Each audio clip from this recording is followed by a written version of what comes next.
Hello everyone, and welcome to CivilNet. Today our guest is Arina Zohrabian, the Executive Director of the Armenian Volunteer Corps. Thanks for being here. Thanks for the invitation. Well, I really am excited to have you here to talk about it because there's so much going on in Armenia, and unfortunately, a lot of it has been difficult news. In the diaspora, it seems like they're always worried about, what's going on, or they're upset about the politics. But there's so much more going on in Armenia. And what's more, these people who are just kind of watching from afar can be a part of it. So tell us a little bit about AVC's mission. Sure. The Armenian Volunteer Corps is an amazing organization that was founded in the early 2000s. First set of volunteers came in 2001, and I always say I came in 2002, so I speak from the heart every time I talk about the organization. Essentially, what we do is we provide service-oriented experiences for both older diasporans, 32 plus. 32 is not old, but older diasporans, as well as non-Armenians 21 plus, to come and have sort of this phenomenal experience. My experience 22 years ago, I think, demonstrates that people can come and have sort of this amazing experience that fundamentally creates a forever connection with the country, whether someone chooses to stay in Armenia longer term or whether they just decide to come back and visit more often. And I'd like to actually go with a story. We had a volunteer who recently came for 3 weeks of service from San Diego in his early 70s. Wonderful, wonderful man. And when we asked him, Jeffrey, why are you interested in volunteering in Armenia? We do interviews with every single applicant. I am angry. I am upset about what's going on in the country. Long story short, he wanted to delve in, as you said, really find out a lot more context about what's happening in the country, try to interact with as many refugees and Armenians as he could to really have a better understanding from a first-person experience himself.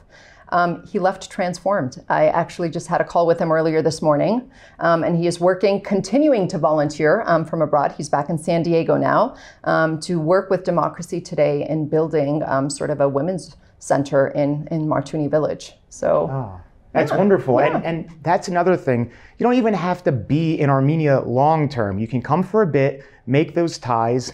And I mean, even just talking with a student English, once a week, like these are real things that help the people on the ground and is a much more constructive use of time than us yelling at each other on Twitter or now X all the time.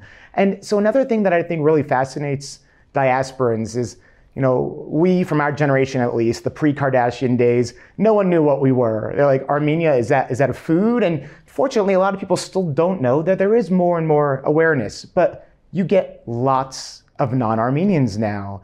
And I think that, tell our audience, you don't have to be Armenian to come here. Who are these people that are coming and what are they doing here? So that's a great comment. We've actually invented or coined a term that I'm sure many others use, Armenian by choice. So the ABCs of AVC. We have about 60% of our volunteers coming through are non-Armenian. And they are a mix. Many might be students who are at the master's level doing human rights, international relations, political science related studies, and they come for an interest in learning more about sort of the context on the ground and end up doing internships. We have many people who are, newly graduated journalists. So we've had people who have come through CivilNet, and I'm very proud that one of, the forever employees of CivilNet for right now is an ABC graduate. And I am too, actually. So That's true. That's true. So, the organization makes a complete shift, and a lot of people know Armenians around the world. We are lucky, fortunate, and have the misfortune of being spread throughout the world. But with that in mind, because people know so many diasporans, there's always a way of convincing people you need to do something for Armenia, even when you're in the diaspora. So a lot of people hear about us through word of mouth from their friends and are told, go to Armenia, do something there. So yeah. One other aspect, I've met some people and heard from you too. Some unfortunate things like the war also put us on the radar, and now we had ethnic cleansing of over 100,000 people. What kind of people were coming for that? I mean, it sounds like, and what were they doing? So I've spoken to some of our partner organizations. We are a liaison organization, right? So we essentially connect volunteers with the more than 1,400 partners on the ground, organizations here that need volunteer support. And unfortunately, many of our partners noted that, sort of when you have an issue of security, that their interest sort of decreased. They had a decline in interest from people either visiting or supporting them because of the fear of what was going on. Knock on wood, we had sort of the opposite experience. I remember this one woman, a young woman in her 20s from Australia, not at all Armenian, never had heard of the country, who heard about what was happening in Artsakh and said, applied immediately. And when I was interviewing her, I said, Opia, why do you want to be here? And she said, I'm sick of just watching on the TV what's going on wrong around the world. I want to come and help be part of that change. So she ultimately came for 2 months and was instrumental in supporting a lot of the efforts on the ground. We created a rapid response group during that time. So we had a lot of Birthright, our sister organization, and ABC volunteers. Essentially, we were figuring out what the most urgent needs on the ground for our partners were and making sure that we designated volunteers correctly, because we know what the partner needs are, we know what our volunteer interests are. And so for us, really the work is making sure that we have a good match of ensuring that there's as much impact as possible for the country. And I know that these can be very life-changing experiences for the people who do it. Have you seen people that came for a few months, becomes more months, becomes years, they've stayed here long-term?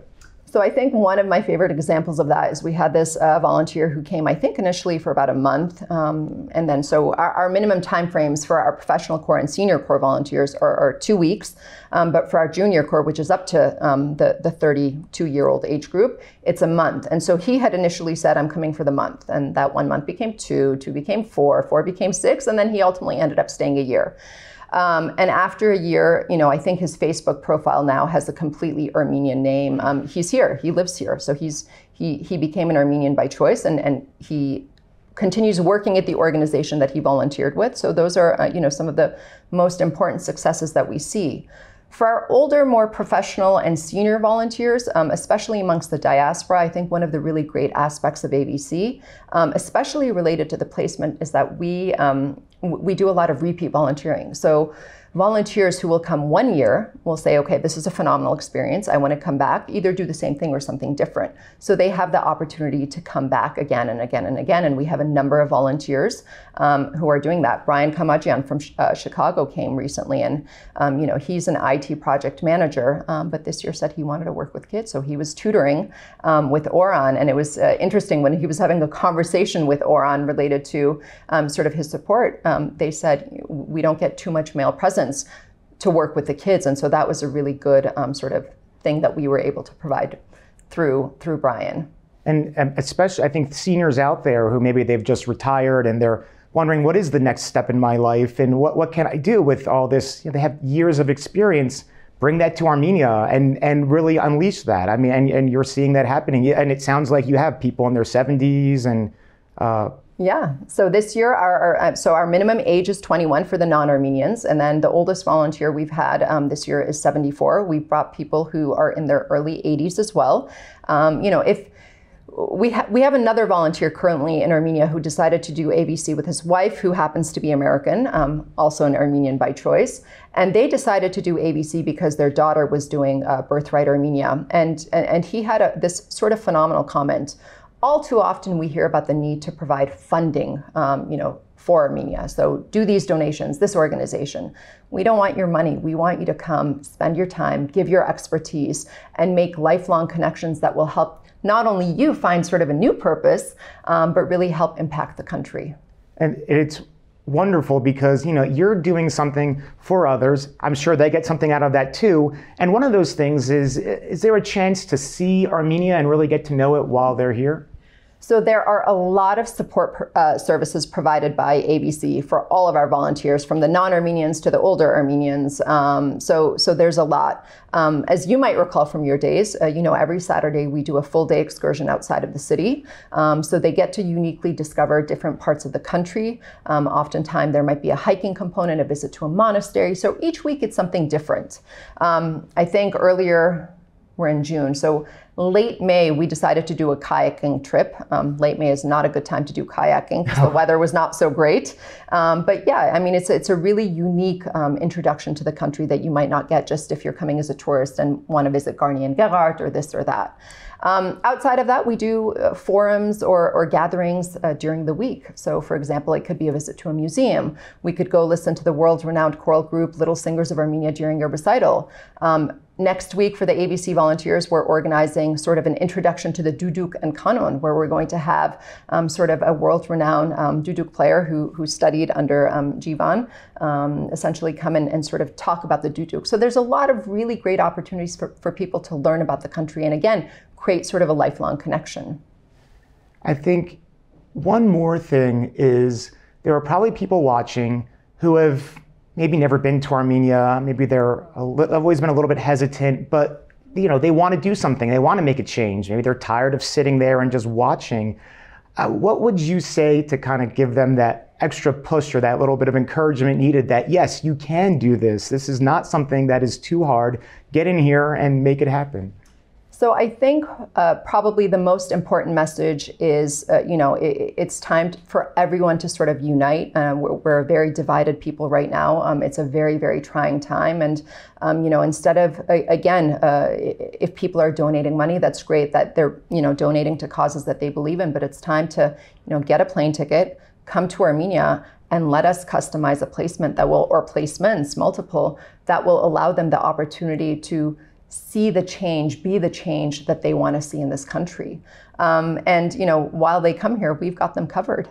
So not only will we do the excursions and the forums during the week, but we offer very affordable, I used to always compare it to American health insurance, but it actually works. So I don't do that anymore. We have very affordable insurance that, God forbid, there's any sort of emergency on the ground that helps them sort of cover.